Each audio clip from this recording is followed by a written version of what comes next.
चुनाव आयोग की टीम आज कोलकाता में है। बीजेपी और टीएमसी के नेताओं से टीम ने मुलाकात की है और इस मीटिंग के बाद बीजेपी ने बंगाल में केंद्रीय सुरक्षा बलों की तैनाती की मांग की है। पश्चिम बंगाल के बीजेपी अध्यक्ष दिलीप घोष ने कहा है कि ममता की पुलिस को बूथ से 200 मीटर दूर रखा जाए।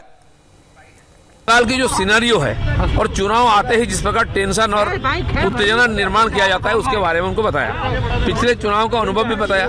पूरा देश में 542 सीट में लोकसभा का चुनाव हुआ, कहीं कुछ गड़बड़ नहीं हुआ, लेकिन बंगाल में 42 के 42 सीट में ही गड़बड़ हुआ। गोली चली, मौत भी हुई लोगों की, रोड जाम हुआ, ताला लगाया गया बूथ में। इसका कारण है यहाँ की उत्तेजना। और चुनाव आते ही यहाँ के लोग पूछते हैं कि हम वोट डाल पाएंगे या नहीं। क्यों इस प्रकार संशय मन में आता है, इसको निराकरण करना, लोगों को निर्भय रूप से निश्चित होकर वोट देने का वातावरण बनाना चुनाव कमीशन का जिम्मेदारी है। और आप पर लोग भरोसा कर सके इस प्रकार व्यवस्था लीजिए।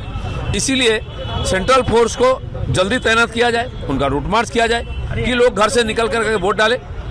और पहले रूट मार्च होने से भय का वातावरण दूर होगा। अभी राजनीतिक जो गतिविधियां हो रही है उसमें काफी हिंसा हो रही है और हिंसा बढ़ रही है रोज।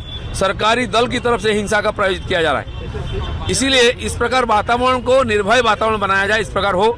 सेंट्रल फोर्स को बूथ के अंदर रखा जाए, स्टेट पुलिस को 100 मीटर दूर रखा जाए, 200 फुट दूर रखा है जो कानून है। और लोगों को प्रभावित न कर सके सरकारी ऑफिसर, पार्टी के गुंडे और पुलिस, इस पर भी ध्यान रखा जाए।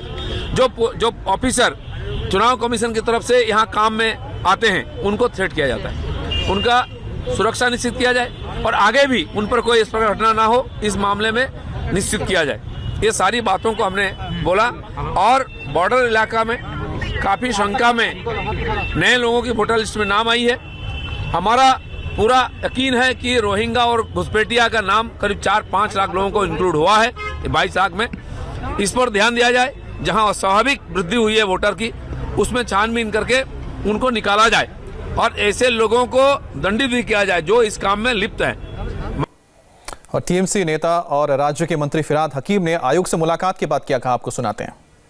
हमारे बीजेपी जो एक एलिगेशन दिया वो पॉलिटिकल मंच पे डायरेक्टली एलिगेशन नहीं दिया है इलेक्शन कमीशन को, जो 10% बांग्लादेशी और रोहिंग्या का नाम है। तो हमने कहा इलेक्शन कमीशन ये तो आपके ऊपर आरोप है, ये हमारे ऊपर आरोप नहीं है, आपके ऊपर है, क्योंकि वोटर लिस्ट आप बनाते हैं। तो उन्होंने कहा अगर वो ऑफिशियली देंगे तो हम इसका ऑफिशियली करेंगे।